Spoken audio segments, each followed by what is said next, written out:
네, 안녕하세요. 마케팅크 유통데이터 연구소의 김상우 소장입니다. 오늘은 유통업에서의 빅데이터 활용이라는 내용에 대해서 말씀을 나누고자 합니다.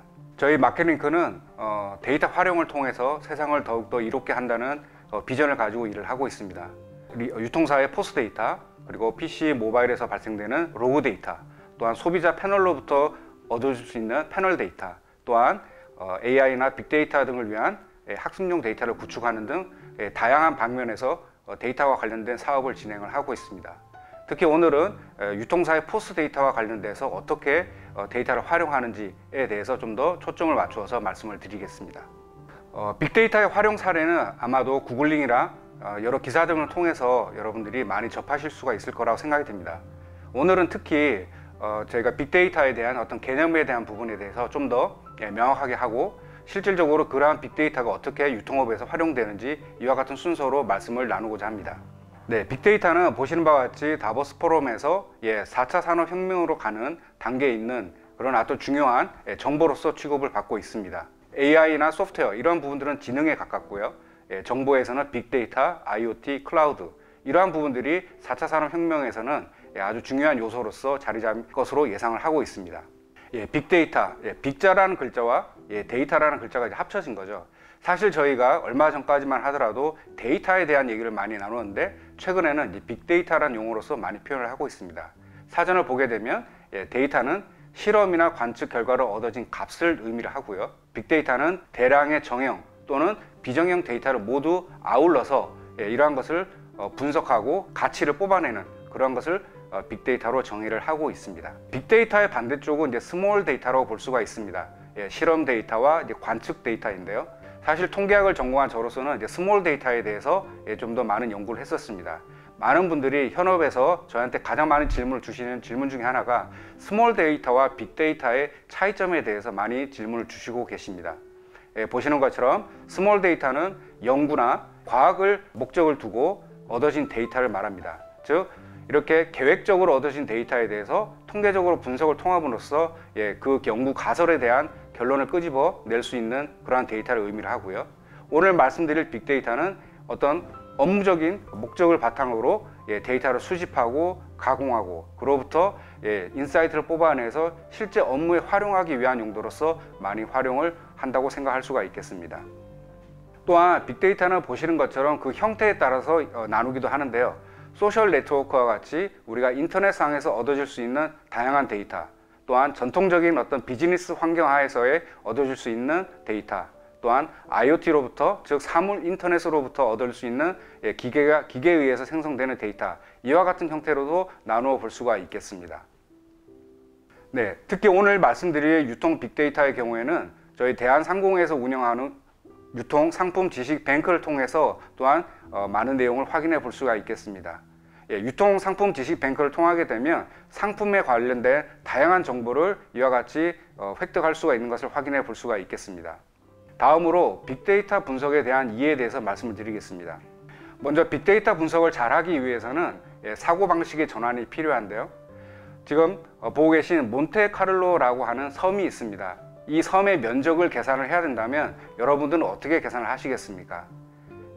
초등학교 때의 지식을 우리가 한번 살펴보게 되면 면적을 계산하기 위해서는 예를 들어서 가로 곱하기 세로와 같은 형태로서 우리가 수식을 접할 수가 있었습니다. 하지만 이와 같이 모양이 정형화되어 있지 않고 면적을 계산하기 어려운 경우에는 어떻게 우리가 면적을 계산할 수 있을까요? 빅데이터 분석에서는 이러한 것을 이와 같이 조그마한 영역에다가 이 몬테카를로라는 섬을 축소를 시킨 다음에 여러 개의 점을 찍게 됩니다. 그래서 점을 100개, 1000개 이렇게 찍어가면서 과연 섬 안에 몇 개의 점이 찍히는지를 파악을 함으로써 면적을 계산하는 방식으로 알고리즘을 짤 수가 있게 되겠습니다. 즉 이와 같이 다양한 경우의 수를 저희가 직접 실험을 통해서 얻음으로써 면적을 계산하는 방식, 이러한 것이 바로 빅데이터 분석을 위한 사고방식이라고 할 수가 있겠습니다.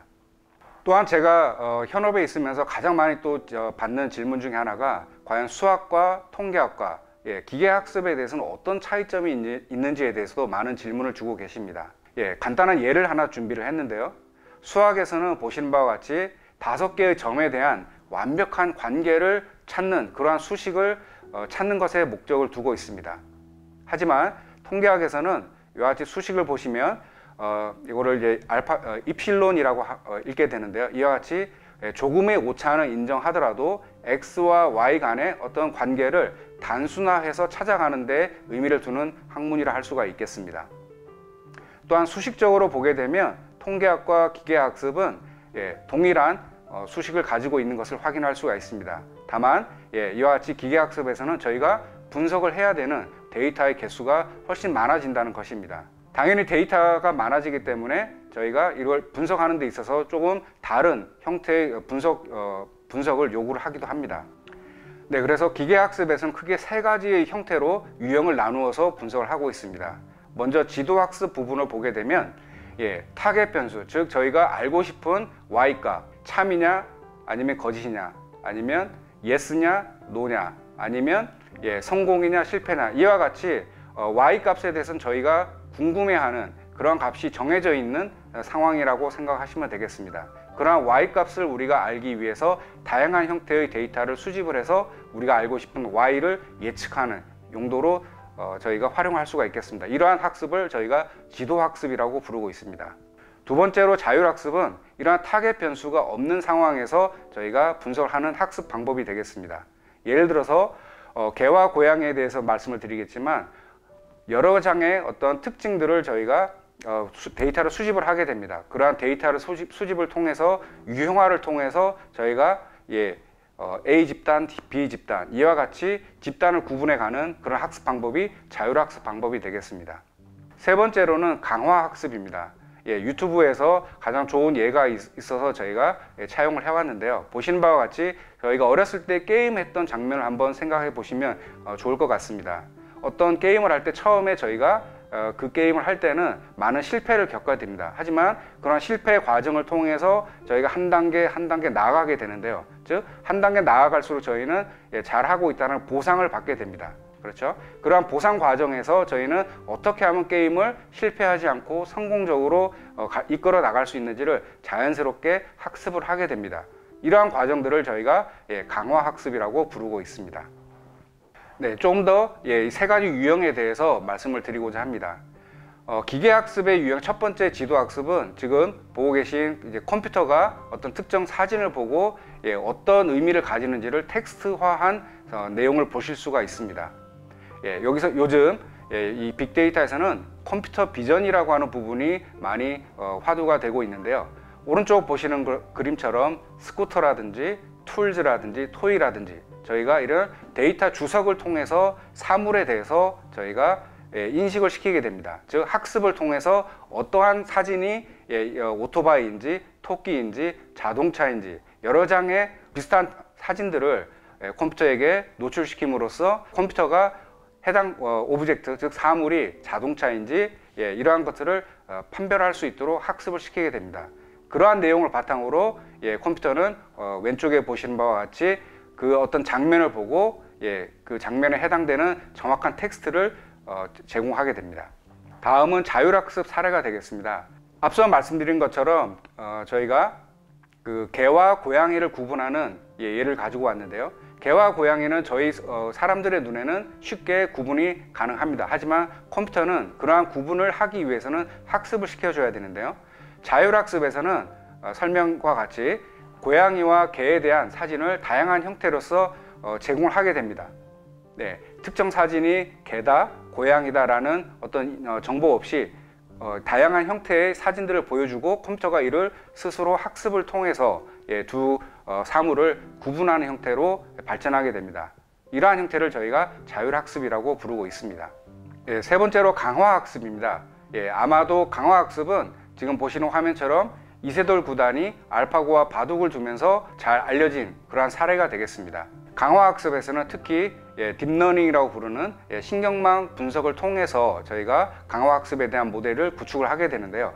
이러한 모델을 통해서 컴퓨터는 그 바둑이라는 한 판을 둘 때 어느 정도의 승률을 가져가는지를 한 수 한 수에 대해서 시뮬레이션을 하게 됩니다. 이러한 내용들을 바탕으로 기계는 점점 이기는 확률들에 대해서 학습을 하게 되고요.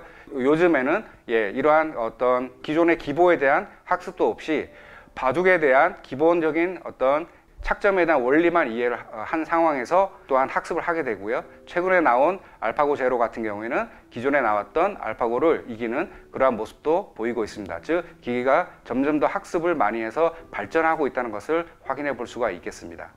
오늘 내용을 통해서 이해할 수 있는 시간이 되었기를 희망합니다. 네, 장시간 오늘 내용 들어주셔서 감사합니다.